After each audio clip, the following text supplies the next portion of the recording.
So I know a lot of people have been asking and talking about these recent reports that the Indiana Pacers have decided they will likely go into a rebuild mode, which means they're entertaining trade offers for guys like Domantas Sabonis, Myles Turner, and Caruso. Now, because I wanted to stick on the scheduled series that we have in place, and today is the Would You Rather series. In today's video, I'll have a video out tomorrow on these recent reports and the potential trade options that the Bulls should consider if the Pacers are in fact looking to move their top players. And really, we're talking about Sabonis and Turner here, since, as we all know, the Bulls could use an added big man. I do think the Bulls likely don't have the trade chips to make a deal like that work, but we'll talk about that anyway tomorrow. And actually, you know what, guys? Give me your trade proposals for either Turner or Sabonis, and I'll discuss that in my video as well. But anyway, in today's video, I'm going to be discussing and reacting to your Would You Rather scenarios that you've submitted on the channel, which is easy to do. You can either leave them in any of the comments in any one of my videos or in the Discord, which has its own dedicated channel for the Would You Rather series, which, by the way, you guys should absolutely join the Discord. It's a great place to discuss Bulls basketball with the rest of the community. The link to that can be found in the description. So with that said, let's get into these, shall we? So what's going on, everyone? You are listening to Bull Central here. Hope you're all doing well. Guys, real quick, we are approaching 20,000 subscribers, and I mentioned a while back I will be doing some sort of giveaway once we reach that mark. The last couple of milestones, I did a couple of giveaways for Bulls tickets at the United Center, and when I thought about it more, I realized I'm actually excluding a lot of people from winning this, as a good portion of you don't in fact live in Chicago and wouldn't be able to attend a game in person. I myself don't even live in Chicago anymore, so I'll likely do a jersey giveaway of some kind, probably multiple jerseys, so more than just one person can win. So make sure you're subscribed before the channel hits 20,000, so that way you can be included in the giveaway. But anyway, enough about that. Let's get into these takes, and our first one comes to us from Eric Oval. Would you rather the Bulls make a small trade for an okay big man or see them go all in on Sabonis? Now, there were a lot of similar Would You Rather scenarios to this one, so apologies if I didn't get to yours, but I didn't want to sound too redundant. And I expected there would be a lot of these takes given the recent news. But as for your question, Eric, I mean,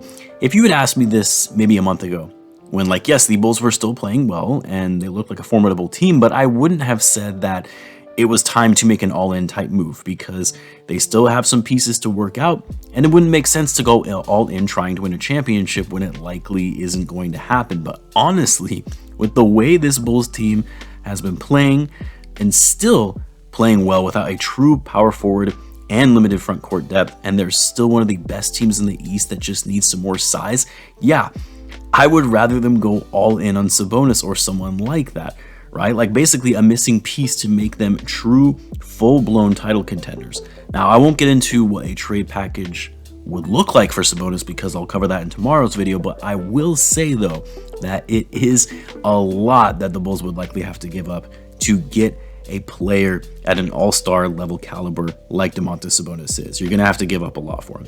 Next up, we've got Oscar Artuno. Would you rather for the Bulls to go after one of the big men like Grant or Wood, or wait for a buyout player after the trade deadline? This is a good one. I mean, similar to the last scenario, at this point, I would prefer to go for a bigger piece like a Jeremy Grant or Christian Wood, who I think would be great fits for the Bulls. Both big power forwards that are great scorers, but also provide some rim protection and rebounding. I do like the idea of getting a big man on the buyout market, though, because you can get him for super cheap and actually be able to afford him, given the Bulls don't have a ton of salary cap space. And by getting a buyout market big, you likely just have him for this season to help the Bulls at the spot while we wait for Patrick Williams next season to return. Because in the other scenario, where you make a trade for Wood or Grant, you likely have to give up Patrick Williams as a result in a trade, and other assets as well. So a buyout player like a Kevin Love, as an example, you don't have to give up anything, and you don't have to worry about being salary cap constrained when going into the offseason and trying to figure out how you maneuver salary restrictions while working with a max extension for Zach Lavine. Next up, we've got Kenneth Hill and FSU. Would you rather? Would you rather have a healthy Patrick Williams on the Bulls or the rookie Scotty Barnes? That's a tough one, man, because right now it's hard to envision Patrick Williams being healthy and what he could be in his second season, since we haven't seen him play in a while, and even when he did play this year, he wasn't fully healthy as he was still recovering from his offseason injury. And man, Scotty Barnes has been looking really nice for the Raptors. Like, really, the Rookie of the Year race is between him and Evan Mobley, although Cunningham is starting to play some good basketball now as well. It's hard for me to say Scotty Barnes because that would mean going against the Bulls' high lottery pick that they made last year. And of course, I'm biased. I'm still one of these Bulls fans that cannot give up on Patrick Williams. And to be honest, none of us really should. The guy is only 20 years old and has so much of his career ahead of him. So I'm taking Patrick Williams, even though I'm sure some would probably say that I'm insane for that choice.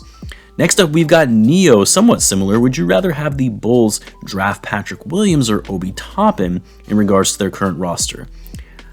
Yeah, no, I'm sticking with P. Will. I've never really been that high on Toppin, and yes, he's having a decent sophomore season relative to his lackluster rookie season, but I still don't see him amounting to much in the league outside of being an average scorer coming off the bench. Next, we've got B Cubs 1950. Okay, I never know who the real B Cubs is anymore with all of these username changes in the Discord, but whoever it is, I absolutely love this scenario. Would you rather have Phil Jackson in his coaching prime without Lonzo and Caruso on the team, or have prime Scottie Pippen back in Chicago with Jim Boylen as the coach? Okay, so laying it out so that I have this correct, we're talking about a 90s Bulls Phil Jackson head coach who is arguably one of the greatest coaches of all time. This Bulls roster still intact, but just no Caruso or Lonzo. Or we've got the roster that we have in place plus a prime Scottie Pippen, but you have Jim Boylen coaching. This is really hard, but I think I've got to go with the more recency biased approach, and because I cannot stand Boylen, and I'm almost certain that even with this roster and a prime Scottie Pippen, as talented as that roster would be, Boylen would still somehow find a way to screw it up and get the guys to hate each other, hate his system, and the team crash and burn as a result. Loads of talent potential, but there is only so far a supremely talented team can go if you have a boneheaded coach sitting on the bench. Whereas Phil Jackson, who was a mastermind, won 11 rings. Yes, I get he had the greatest superstars in history to help him do that, but Jackson coaching Lavine, DeRozan, and Vucevic, even if it means no Ball or Caruso, I would gladly take that over Boylen any day, even if it means that we're adding a prime Scottie Pippen to the current roster. Next up, we've got another B Cubs impersonator from the Discord. Would you rather reverse the DeMar DeRozan trade or reverse the Lonzo Ball trade? But like, why, man? Like, why do we even have to choose from these options? I mean, I get it though. It's one of those, obviously, you would rather not want either to happen, but if you had to choose, who would you go with? I mean, between these two options, you gotta say, you'd stick with the DeRozan trade and reverse the Lonzo Ball trade. Although, yes, we gave up a lot less for Lonzo in that trade scenario. And of course, Lonzo is younger with a longer time horizon than DeRozan. But with the way DeRozan has been playing at an MVP level, it's really hard to opt in reversing that trade over the Lonzo Ball trade. But come on now. Nobody would want to reverse these trades. I don't even want to have to think about that. Next up, we've got Joseph Walker, who says, yes, do more of these videos. You got it, my man. But the would you rather scenario is have D Rose back or Kyrie on this team. I mean, if I'm going to be honest, the Bulls don't really need another guard on this team. We have enough of those already. And yes, Kyrie is the better player between the two. Although we can't be entirely sure because we haven't seen Kyrie in months now, and Rose is actually still playing decent basketball. Kyrie is younger and more dominant, but man, I have a hard time taking on the headache and drama that is Kyrie Irving over our very own Chicago native and former MVP Rose, especially considering Kyrie would have to miss games in stadiums in which it was a requirement for players to be vaccinated, which would be annoying. That would throw off team chemistry. So honestly, I know it sounds crazy, but I would rather have Rose on this team just because Kyrie brings drama, would probably be horrible for team chemistry. And by adding Kyrie, you have too many egos at that point on the team that I could see it creating problems overall. Next, we've got Red Firewolf 23. Would you rather sign Giannis in free agency or Kevin Durant when the contracts both expire?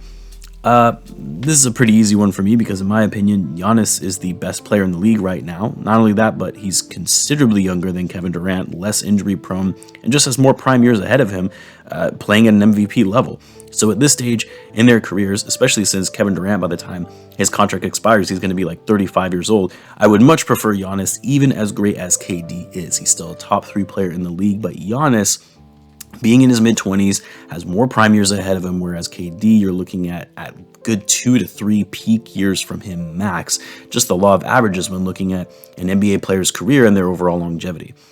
Next up, let's do one more. We've got Luke Galt. Would you rather the Bulls be a middling but constant playoff team for the next 20 years or win a championship one time in the next 20 years, but have a stretch of 10 to 15 years of complete trash, no playoffs, constant rebuilding, etc. afterwards. You know, I'm probably in the minority on this because obviously the ultimate goal of an NBA franchise and for its fan base is to win a championship.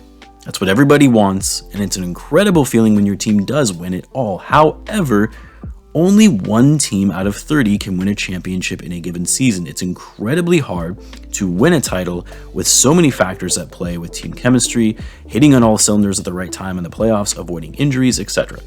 And as much as I would love to see the Bulls win a title, if it means them being trash for years to come afterwards, I would much prefer to see my team be a middle team that is competitive and always making it to the playoffs, even if it means never winning a championship. Because look, for me, as a fan, I want to see my team be a fun basketball team and a competitive basketball team. I want to see them at least be a decent team in the league and competing in the playoffs. It's not fun for fans to watch your team be trash season after season, which I'm sure all of us Bulls fans know what that is like. The dark days are not fun times, and it makes the NBA season much less exciting when your team is just losing games every night. One championship, yes, it is nice, but I want my team to be considerably, or consistently, I should say, good in the NBA than just straight awful 90% of the time. For those that are old enough to remember the 90s dynasty like myself, an incredible time, an incredible run, but those were some lousy days that came shortly after that final season, 98. And of course, the Bulls are still searching for their first title ever since. Anyway, guys, I'll end it there for this week. Don't forget that next Wednesday will be Hot Takes Wednesday, so make sure you include your hot takes in the comments below to be featured in next week's video. Don't forget the Bulls are going to be taking on the Cavs tonight in Cleveland. I'll have a live group chat for that, both on the channel and in the Discord, so be on the lookout for that. And as always, be sure to subscribe if you're a Bulls fan, as I do post daily Bulls content. Thanks again for tuning in, guys, and I will catch you in the next one.